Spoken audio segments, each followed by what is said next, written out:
rain hammered Collins Street in fine silver needles, turning the footpaths into mirrors that scattered the neon glow of Melbourne's night. Piper White adjusted the oversized green jacket of Aero Couriers and hunched lower on her scooter, tires slicing through puddles as she glanced at the delivery slip again. Celeste Langford, Skylux Tower, Level 79, Penthouse.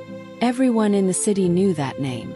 Mining fortune, tech investments, art patronage. At 29, Celeste was already whispered about as the richest woman in Melbourne. Rumor said she preferred velvet rope galleries to corporate boardrooms, that she spoke 5 languages and never slept before dawn. Rumor also said she was untouchable. Piper told herself none of that mattered. This was job number 9 of a 12-hour shift. Just another drop-off before the tips dried up and the freezer section of her sharehouse fridge welcomed her with its usual Arctic silence. She parked beneath the awning of Skylux. Marble columns soared upward, vanishing into clouds that clung to the upper floors. A concierge in a charcoal suit lifted an eyebrow at her drenched figure, but still opened the glass doors. The lobby smelled of eucalyptus polish and old money. Mirrors everywhere. Piper caught her reflection. Wet caramel brown curls plastered to her forehead, jeans dark with rain, courier bag strapped like a shield across her chest. Great first impression. Delivery for Ms. Langford, she managed, handing over the handheld scanner. The concierge's lips twitched.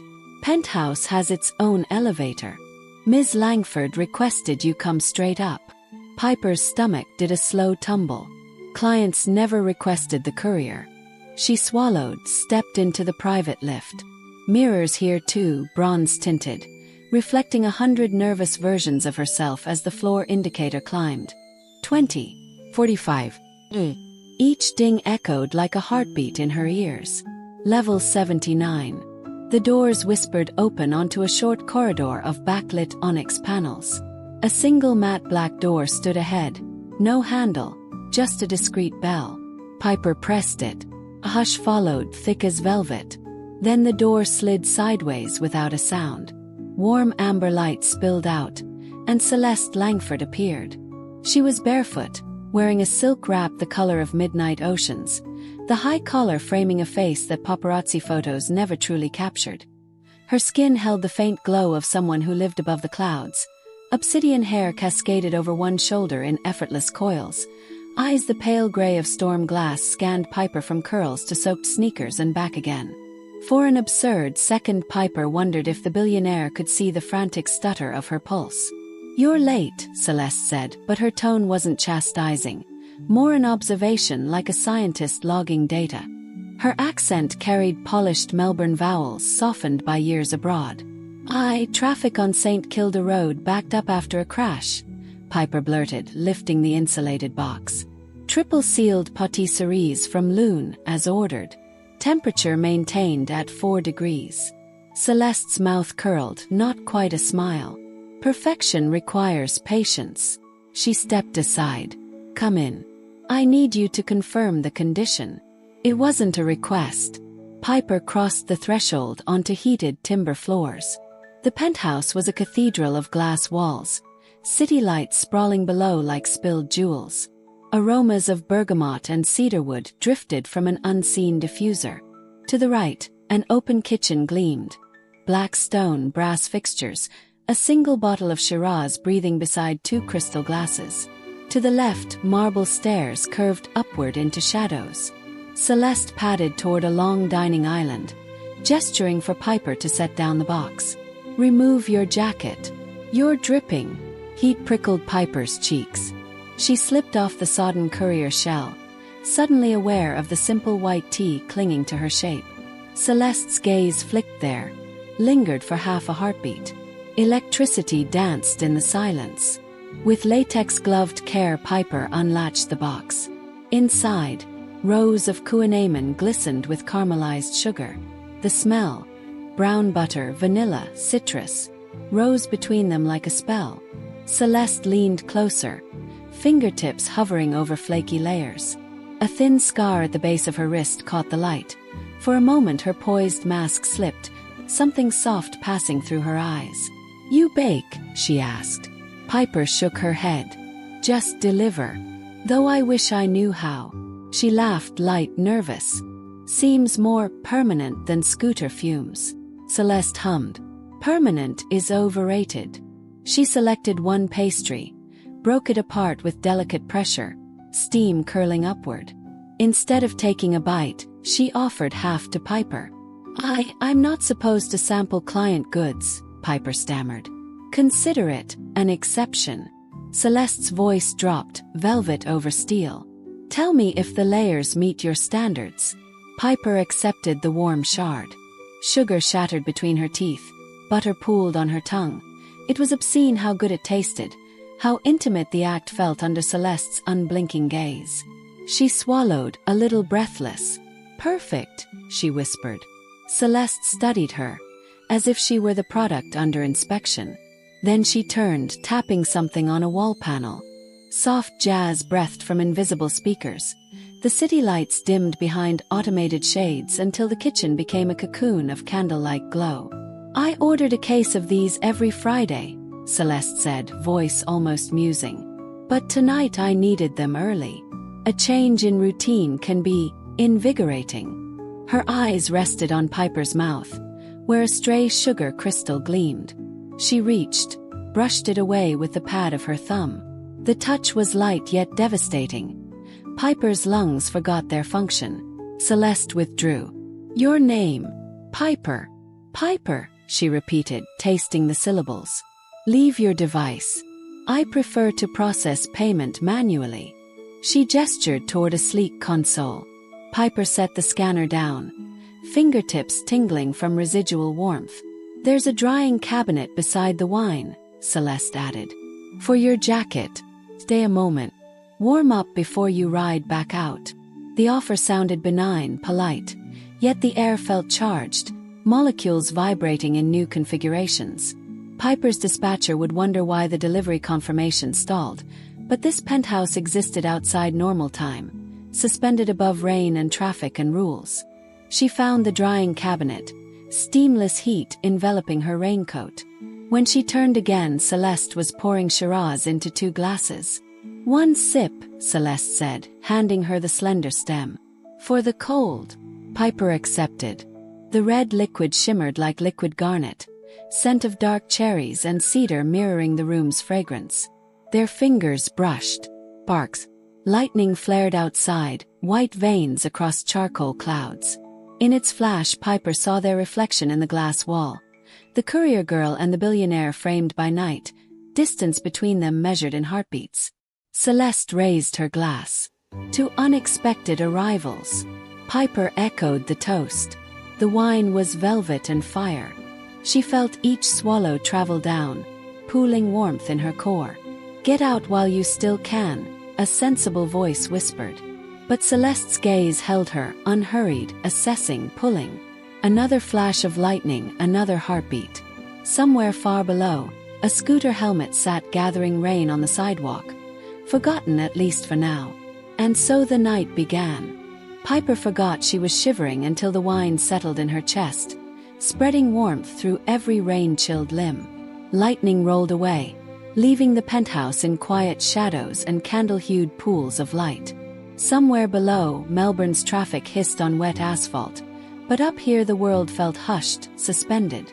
Celeste Langford rested one hip against the marble island, studying Piper the way a jeweler grades an uncut stone. It should have been unnerving. Instead, Piper felt strangely seen. She'd spent years hauling parcels through laneways no one bothered to map. Now the richest woman in the city looked at her as if she were something rare. Tell me, Celeste murmured, swirling her glass. Do you ever wish you were someone else? Piper blinked. Every second Tuesday, she joked, then shrugged. Mostly when the bills pile up. She tried for levity, but Celeste's gray eyes searched deeper, peeling layers. Piper's pulse quickened. What about you? You're Celeste Langford. Why would you want to be anyone else? Celeste's lips curved with something like sadness. Because being Celeste Langford means everyone already decided who I am. She lifted her glass in mock salute to the empty air. Billionaire heiress, art patron, impeccable reputation. A facade as airtight as this glass. She set it down with a soft click. Tonight I wanted something unfiltered. So I ordered pastries, and fate sent you instead. Piper's cheeks heated.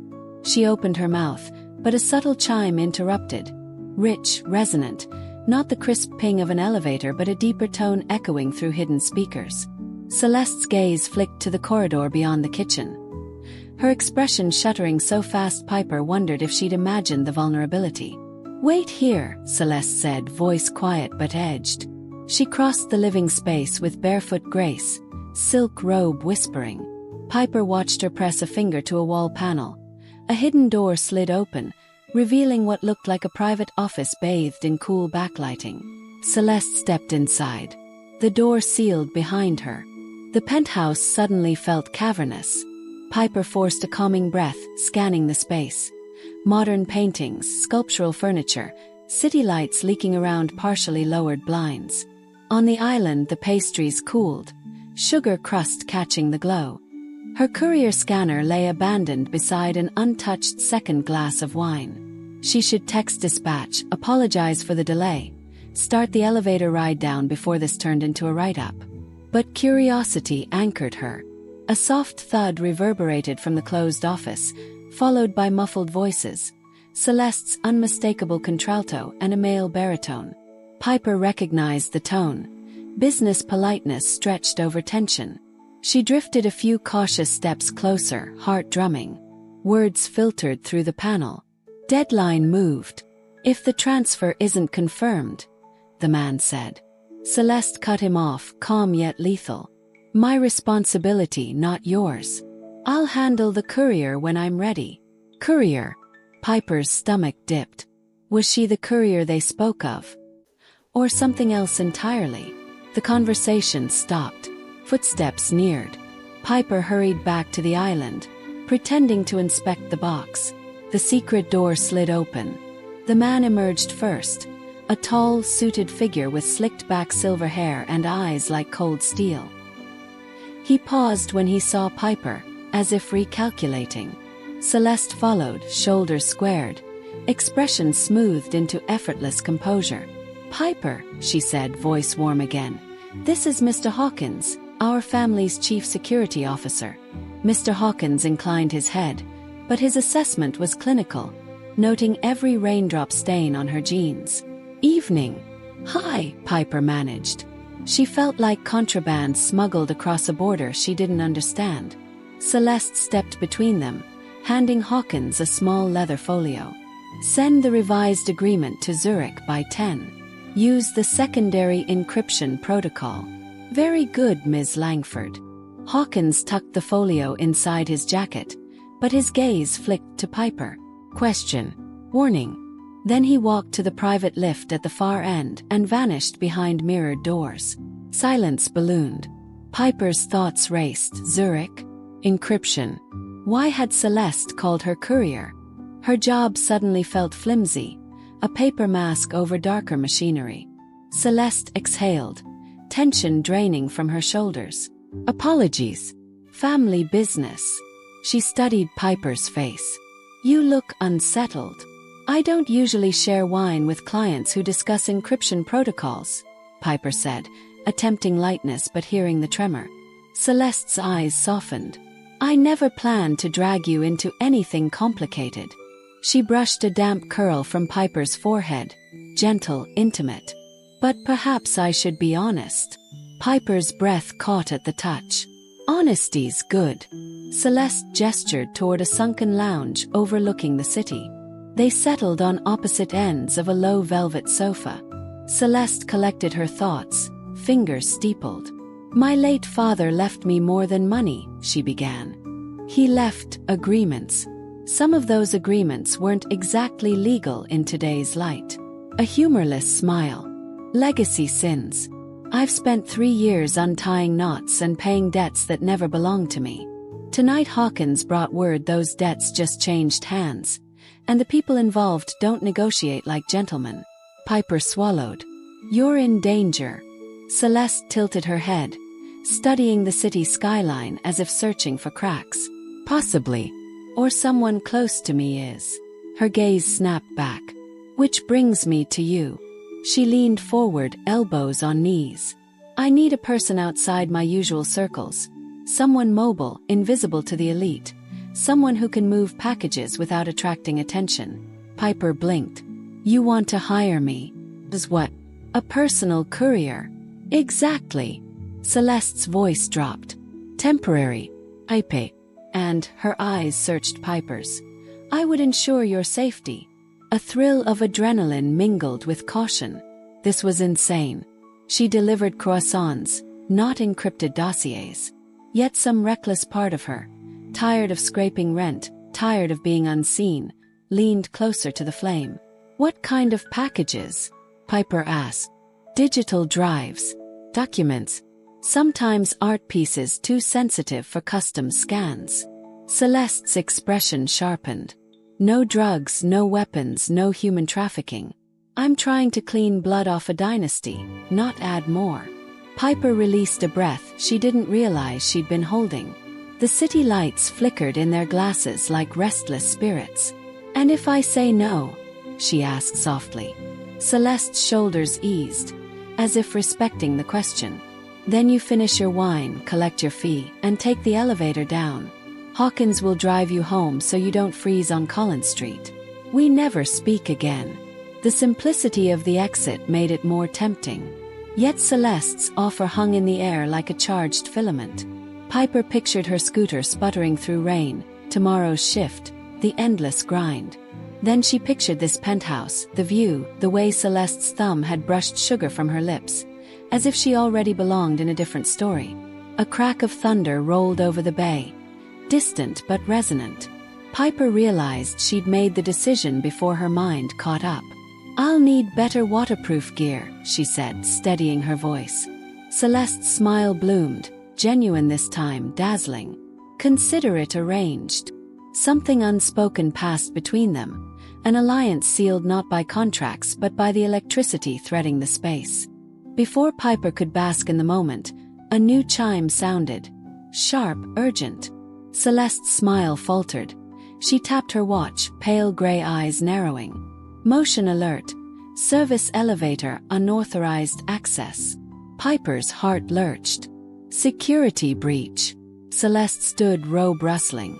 Looks that way. She strode to a wall console.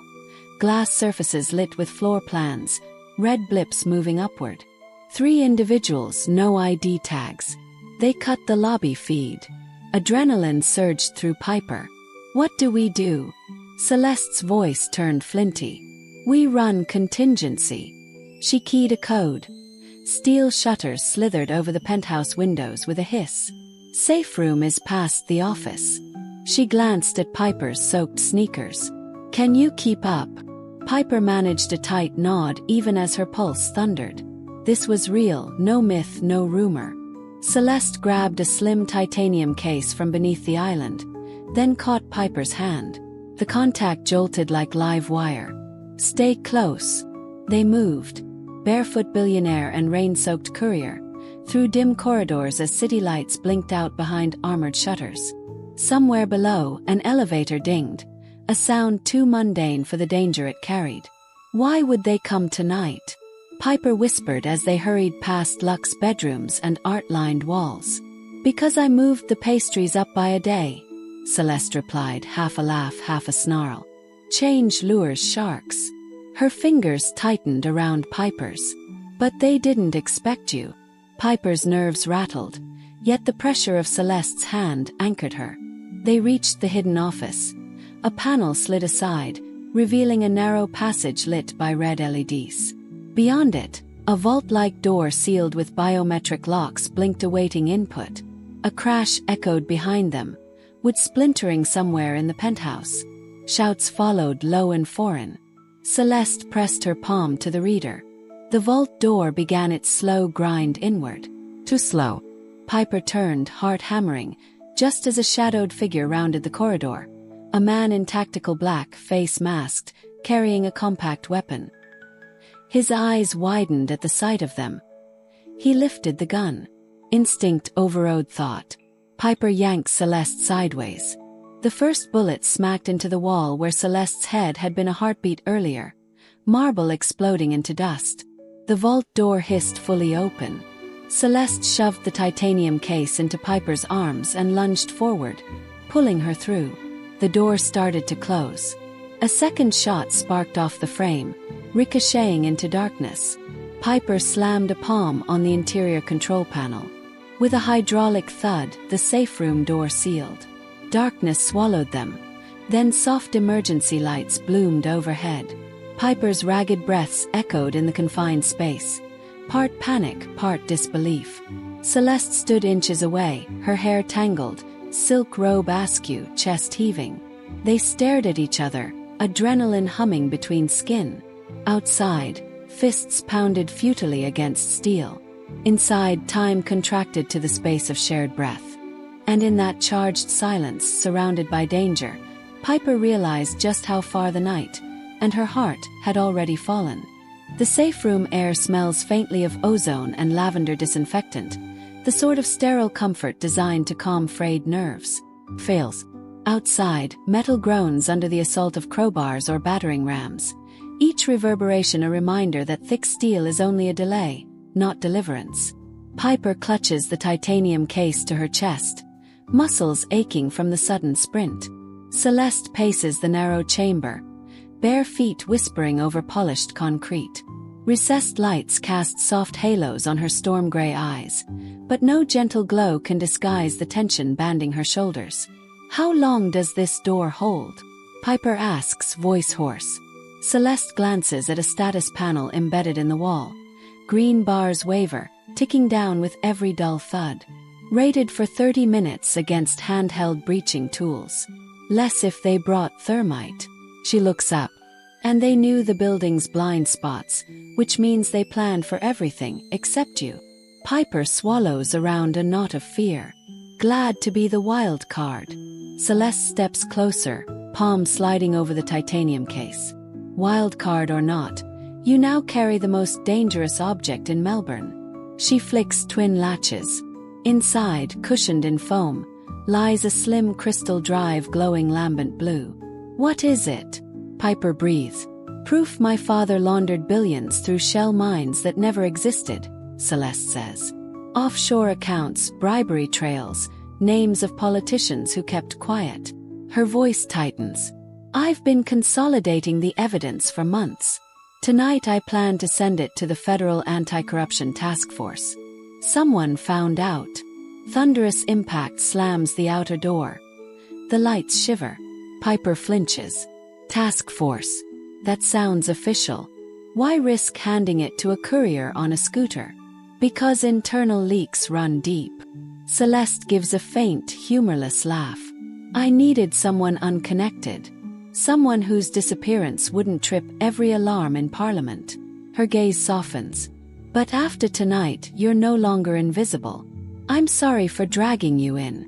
Before Piper can answer, vents above them wheeze, then sputter silent.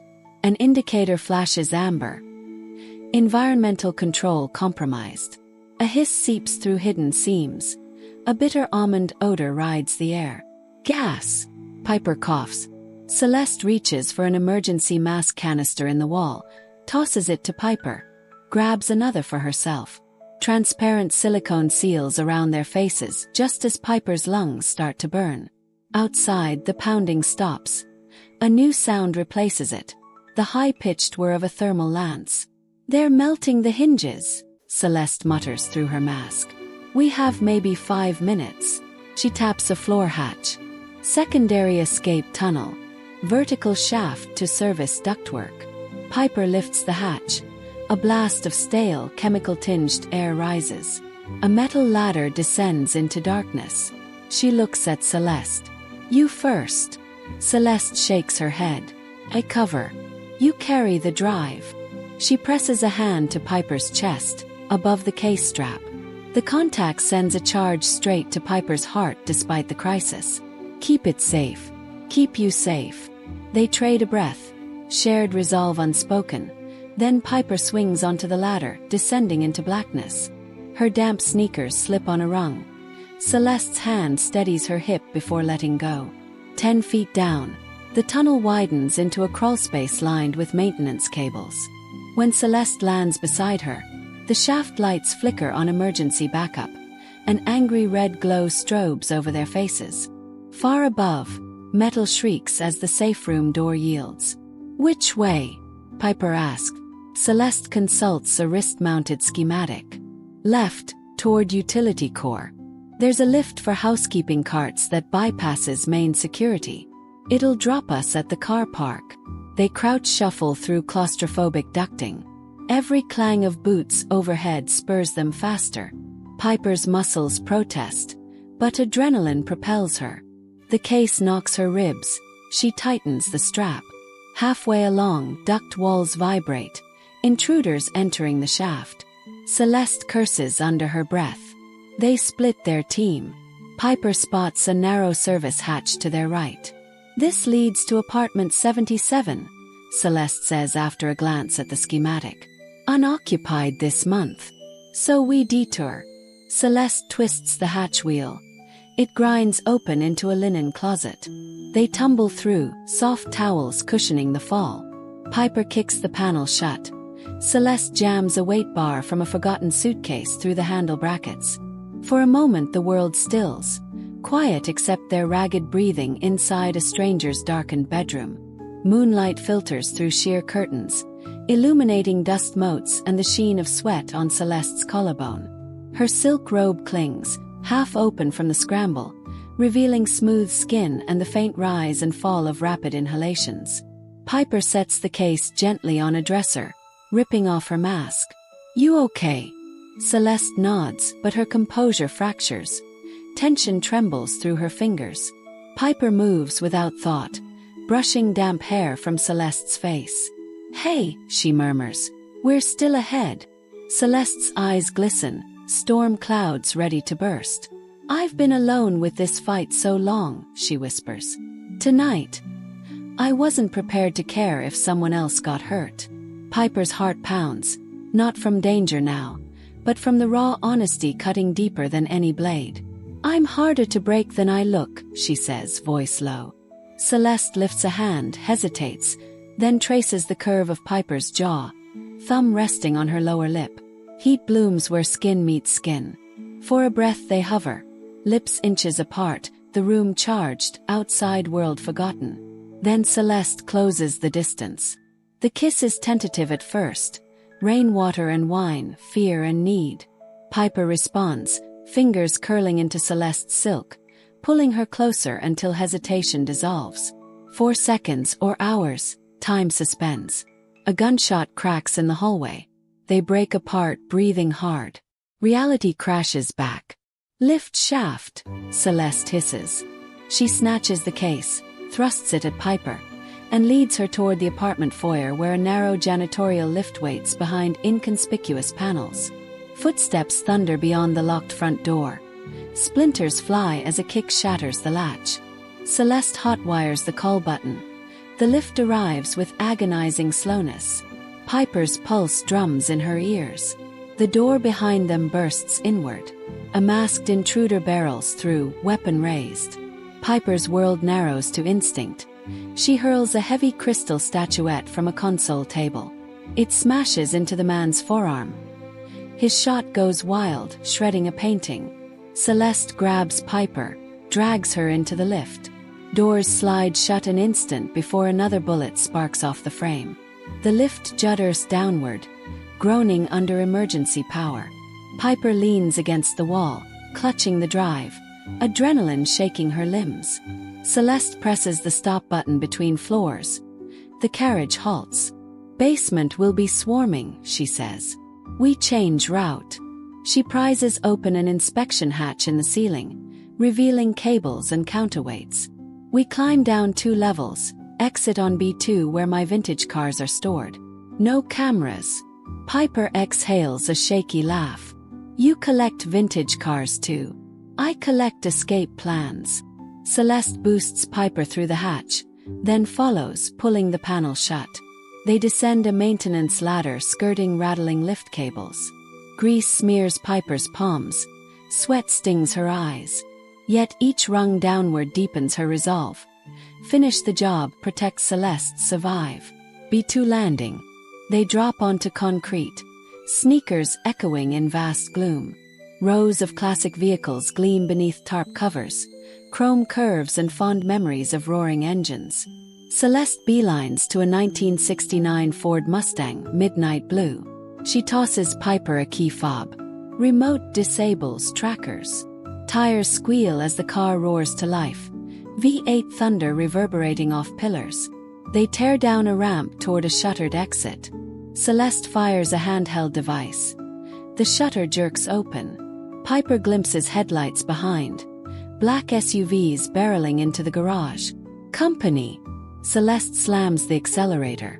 The Mustang fishtails onto Flinders Lane, raindrops slashing the windshield. City lights blur into neon streaks as they weave through sparse traffic. Piper's hands shake around the case resting in her lap. Sirens wail in the distance. Police or pursuers impossible to tell.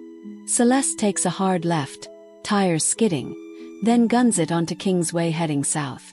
Safe house in St. Kilda, she shouts over the engine. Encrypted uplink. We send the drive tonight.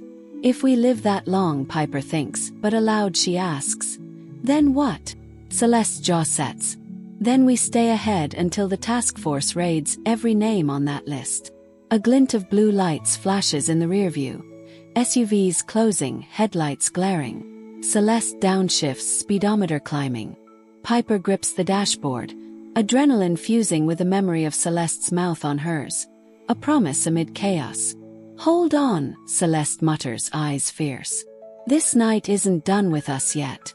The Mustang rockets across the Westgate Bridge, rain lashing like silver whips, city skyline shrinking behind them while danger hunts their taillights. Inside the car, two women, one stolen ledger, and a spark that refuses to be doused. Wind howls off Port Phillip Bay, whipping rain into horizontal knives that rattle the corrugated roof of an old boat shed tucked behind St. Kilda's foreshore. The Mustang skids to a stop on sand-caked concrete, engine ticking as it cools. Piper's pulse still slams at her throat. The titanium case feels fused to her arms. Celeste kills the headlights and surveys the gloom. No taillights on the access road, no SUV silhouettes against the storm-blurred skyline. For now we're clear, she says, voice raspy with adrenaline. Inside. They sprint the 10 meters to a weather-beaten roller door. Celeste keys a code. The steel rattles up, revealing a cavernous interior half-converted into a clandestine tech hub. Racks of servers hum beside a battered wooden dinghy. A single floodlamp throws stark light over a stainless workbench strewn with cables. Not what I pictured as a billionaire's panic bunker, Piper mutters, pushing water from her curls. A princess tower was too predictable. Celeste strips off her soaked silk robe, revealing a black athletic tank and leggings beneath. She tosses Piper a towel. Uplink terminals there, hook the drive. Piper sets the case on the bench, hands trembling as she fits the crystal drive into a diamond-shaped port. Blue LEDs flare. Code streams across a holo display. Integrity check. 87%, 98%, 100%. Celeste leans over her shoulder, fingers dancing across virtual keys, initiating an encrypted burst to the Federal Task Force's off-grid server. A progress bar crawls. 1%, 3%. Outside the storm booms, thunder echoing like mortar fire. Piper exhales. How long? 8 minutes if the satellites behave.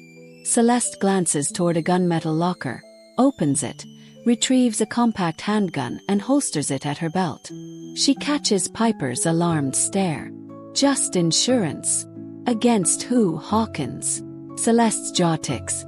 I trusted him with my life. Either he's compromised or someone issued orders above his head. Until I know, everyone's suspect.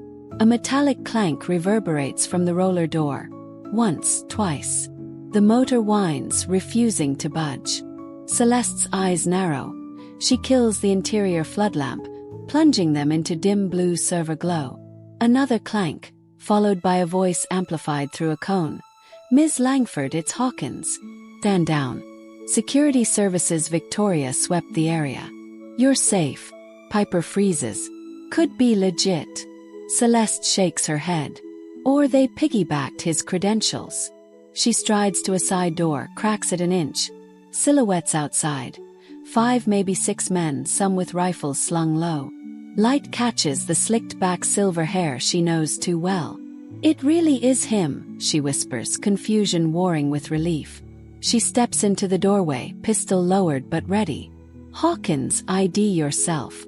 Lightning flashes, illuminating his hard-lined face. Rain streams off his trench coat. "Biometric ID transmitting," he calls, tapping a lapel badge. Celeste's watch vibrates. Match confirmed. "You're compromised inside, Celeste. I need you to evacuate." The watch pings again. Remote override attempt on the server rig. Terminate transfer? Celeste's stomach flips. Hawkins isn't trying to rescue her. He's trying to kill the upload. "Why?" she shouts, voice splintering through rain. Hawkins steps closer, rain-slick boots crunching shells. "I protected your father's interests for 30 years. You think I'll let you tear the dynasty down because of misplaced guilt?" He raises a silenced pistol. "Hand over the drive. Walk away alive." Piper watches the uplink. 37%. Too slow. She disconnects the drive. The holo display freezes. Celeste's eyes widen. "What are you doing?" But Piper's already moving, tucking the crystal into her pocket. She yanks a breaker. Servers plunge to backup battery, screens dark. Hawkins curses. "Breach." He signals his men. They fan out, circling the shed. Piper darts to the dinghy, slaps a release lever. The far wall tilts open, revealing a narrow ramp leading to seawater heaving beneath the storm. Salt gusts roar inside, scattering paper schematics. Celeste fires twice, forcing Hawkins into cover, then sprints after Piper down the ramp. Spray lashes their faces. The dinghy slams into whitecaps, rope tether straining. Piper jumps aboard, fumbling at the outboard motor. Celeste unclips the mooring line just as Hawkins appears at the ramp entrance. Muzzle flash bright against black sky. Bullets ping off the hull. Splinters slice Piper's cheek. The motor coughs, chokes, flooded. Piper yanks again. Nothing. Hawkins advances, too close. Celeste shields Piper with her body, firing until the pistol clicks empty. In desperation, Piper flips open the fuel cap. Waterlogged. "Hold her steady." She rips a cable from the battery housing, strikes it against the engine block. A shower of sparks ignites residual fumes. Whump. The motor roars alive. "Go!" Celeste shouts. Piper slams the throttle. The dinghy leaps forward, skimming churned waves. Hawkins fires a last burst. A round shatters the navigation light, but the boat carves into darkness, spray swallowing them. Minutes blur into a nightmarish ride. Sheets of rain obscure shore lights. Waves batter the hull. Piper keeps them parallel to the beach, heart hammering. Celeste binds a makeshift bandage to Piper's bleeding cheek, gaze fierce with worry. "We can't outrun them forever," Piper pants. Celeste nods toward a black silhouette jutting from the shore, a half-demolished pier. Under there, temporary cover. The dinghy noses beneath rotting timbers. Rain drums the planks overhead. Pillars creak like dying giants. Piper kills the engine. Darkness engulfs them, punctuated by distant sirens and thunder. Celeste pulls the crystal drive from Piper's pocket, glances at its dim glow. "We need a new uplink. There's an NBN fiber junction near the Palais Theatre. But Hawkins will choke every node." Piper's mind races, remembering late-night scooter routes. Albert Park, public Wi-Fi mesh on the tram substations. Old but city-maintained, independent of main fiber. If we jury-rigged a phone hotspot. Celeste's eyes widen, hope rekindles. "We'd need 2 things, a clean device and enough juice." Piper pats her courier bag. Waterproof interior. Spare phone power bank. A distant engine revs. The low growl of pursuit boats. Celeste squeezes Piper's hand. "Then we move by land." They wade thigh-deep through surf to the beach, abandoning the dinghy. Sand clings to soaked jeans as they race toward dim street lamps. An arc of headlights swings onto the esplanade. Black SUV. Hawkins again. Split. Celeste whispers. He can't chase both. She thrusts the drive into Piper's grip. Finish the upload. Meet at the Swanston Street tram stop. If I'm not there by dawn, leave the city. She presses a fierce, urgent kiss to Piper's lips. Salt and storm. Stay alive. Piper wants to protest, but Celeste is already sprinting inland, drawing the SUV's spotlight. Tires screech. Men pile out in pursuit. Piper bolts opposite, cutting through Luna Park's shadowy arches, scaling a locked gate. Neon Clown faces Lear as she darts across empty fairground paths. Rain eases to a mist as she reaches light rail tracks. She pries open a maintenance panel on the substation, exposing a sealed Ethernet jack. Phone cable stripped, wires twisted. Hands numb, she jacks in. Green glows to life. Signal low, mesh relay active. Piper inserts the crystal drive via adapter. The phone recognizes it. She launches a peer-to-peer client, selects every Federation node within range. Transfer bar crawls. 10%, 20%. Sirens wail closer. Footsteps splash across puddles. Two of Hawkins's men scanning with torches. Piper crouches behind the substation, heart drumming. 45%, 60%. One torch beam slides across the panel, pauses on dangling cables. Here! A voice barks. Boots pound gravel. Piper's fingers fly. Encrypt and burst commands chaining data through the mesh. 78%, 89%. A gloved hand grabs her shoulder. She twists, slamming the power bank into the attacker's jaw. He stumbles. The second man lunges. She ducks, sweeps his legs with a rusty crowbar propped against the fence. Both hit the ground hard. 95%, 97%. One man recovers, draws a pistol. Piper swings the crowbar. Metal meets wrist. The gun skitters away. Upload complete. Phone screen flashes synced to Federal Task Force in green. Relief surges like sunrise. Tires squeal nearby. Celeste's Mustang barrels down Canterbury Road. Rear window shattered. Hawkins stands in its path, gun raised. Celeste swerves, plows through a puddle. Water sheets over him, throwing his aim. He fires. The round punches the windscreen, glass spiderwebbing, but the car keeps coming. Hawkins dives aside. Piper sprints, vaults a barrier, and leaps into the Mustang as Celeste skids to a halt. Did you? Scent? Piper gasps, brandishing the phone.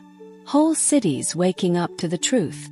A helicopter spotlight slices the clouds. Police livery. Celeste exhales shaky laughter.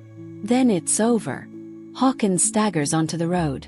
Gun raised once more, but swirling blue and red lights flood the scene. Police vehicles box him in.